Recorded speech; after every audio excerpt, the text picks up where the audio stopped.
up? Have you made it to Oprah yet? Have I made it to Oprah? I've been on Oprah a long time ago. Okay, so, I haven't made it back, but I was on there one time. I'll tell you. How did it go? You know what? You talking about the first time I was The first time you was You on didn't Oprah. see it? No, I missed this You one. didn't hear about it? Is this the one about the N-word? Well, No, this was about the movie.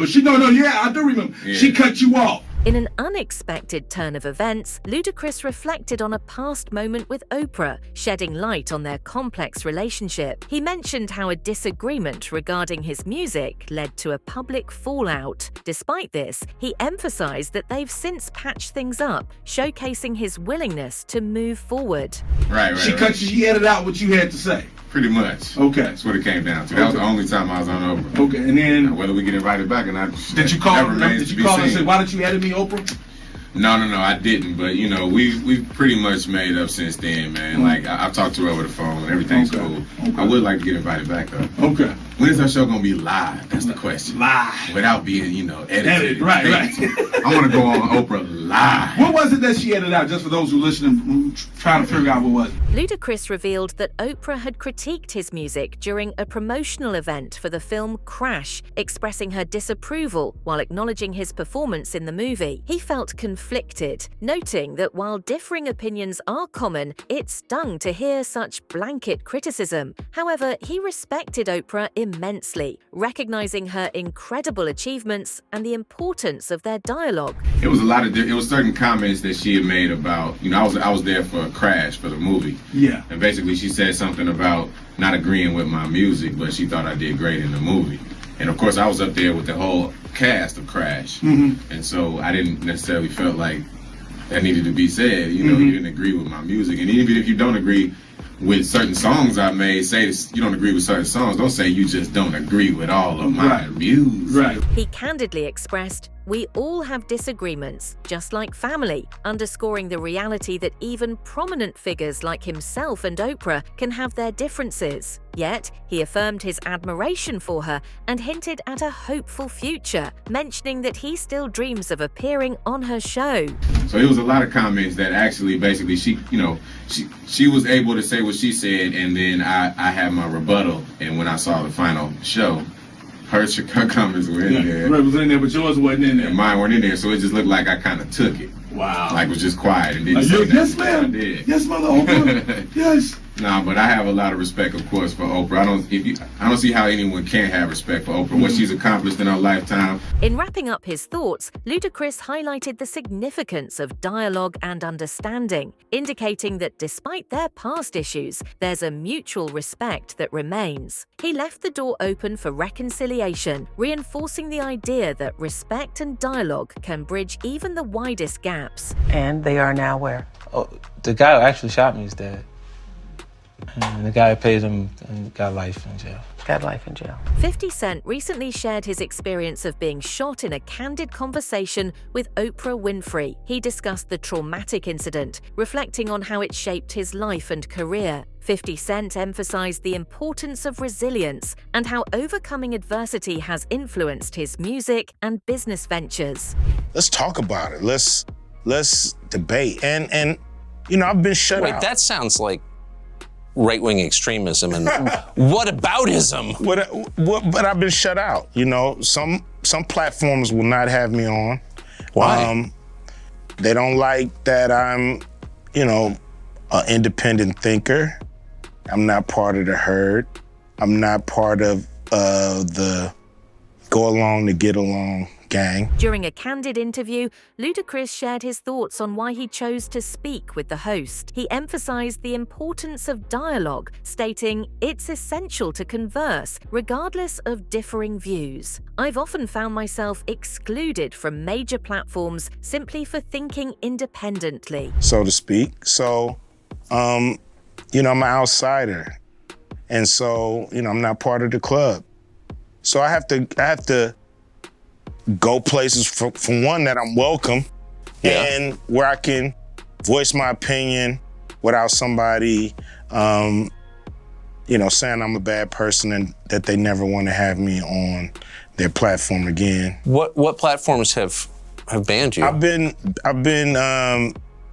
I tried to go on The View. Ludacris didn't hold back when mentioning his exclusion from influential shows, including the Oprah Winfrey Show. He expressed disbelief that someone with his background, growing up in South Central and achieving success, wouldn't be welcomed. They didn't have me on The View. Why? Well, a few of the guests just really didn't like where I was coming from. So, or a few of the hosts, I mean.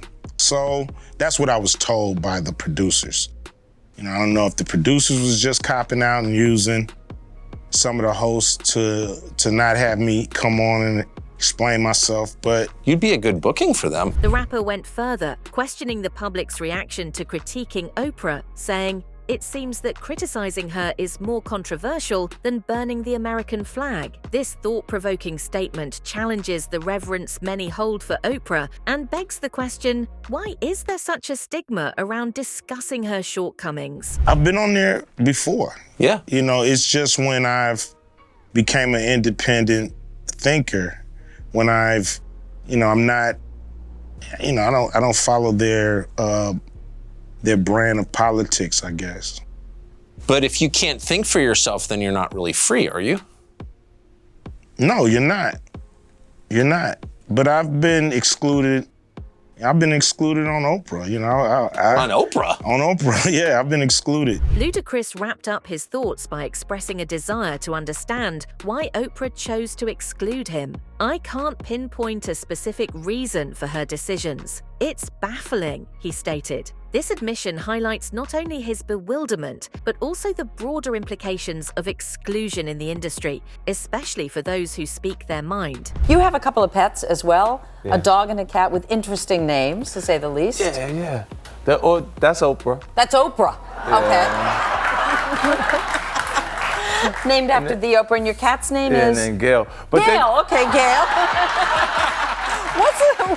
Yeah, they're pretty popular, but like Jasper, I came in today, I see he got a clock. In a shocking revelation that has captivated audiences nationwide, Ludacris recently shared surprising insights about his relationship with none other than Oprah Winfrey. Known for her powerful presence, Oprah isn't just a media mogul, but has also had an unexpected impact on Ludacris's life. My dog, sure, Jasper, yeah, of course. I mean, you blew up, baby. What do you mean I blew up? Like when you blow up, like your dog got cookies. Yeah, my dog is good. We give out Jasper Like cookies. They got a gift pack in the back with the dog's face and the cookies. Yes, of course. I said, man, like this is real love here. Yeah. Well, you kind of should do that for Oprah, your dog. I don't know if our relationship is to that point yet. Really? How would you describe your relationship? During a light-hearted interview, Ludacris mentioned his beloved pets, jokingly naming his cat after Oprah herself. He humorously reflected on how their dynamic started off a bit rocky, revealing that he struggled to get Oprah to listen to him. Imagine a superstar like Oprah Winfrey being stubborn. But Ludacris didn't back down. It just got hard in the beginning. It was like she wouldn't listen. I sent her to get trained. Yeah. And then I just had to let her go with the babysitter, like the girl in my office. Would you yell like Oprah, sit, Oprah, pee, Oprah, this? I'm doing the same commands that she's supposed to put your hand over her head. Sit. She looking like, you are not the person that I sit when they tell me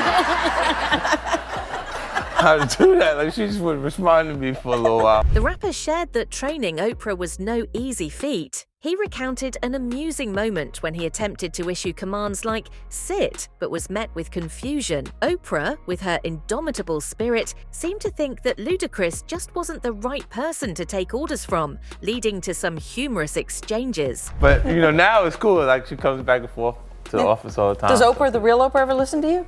No, No. Once or twice she's listened to me. And she says, okay, we agree not to agree on those topics. Yeah, because you had a little feud, well, a long-standing feud, right? For a while in the whole hip-hop culture and stuff. You know what it was like? I see her show, and every time she make mention of what she felt like was wrong with hip-hop culture, it was something that was on my album that was the largest debut in hip-hop album.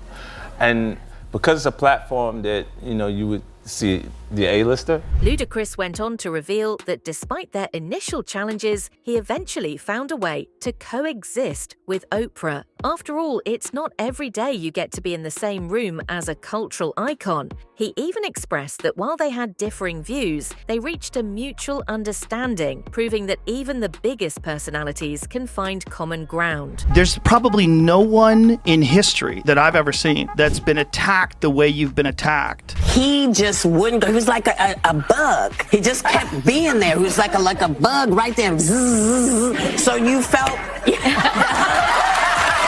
And the way they've done it, so coordinated and systematically. When you see those same people in the past, very favorable to you, like Oprah, when you were on Oprah's show. Very. Donald Trump doesn't just live large. He lives, really, on top of the world. He is the American dream. She was encouraging you to be Last president. week, I did one of her last shows. I think that was a big deal, being on Oprah's show, the last one. And I was like one of the last shows that final week. And I said, boy, we've come a long way since that. Joe Rogan reflected on Oprah Winfrey's support for Donald Trump, discussing the complexities of her endorsement. He acknowledged Oprah's significant influence and the mixed reactions from the public regarding her political stance. I would love to smoke with Sade. That's a good one. Hopefully get a record out of her, too, you know? Yeah. What about like Oprah, Meryl Streep?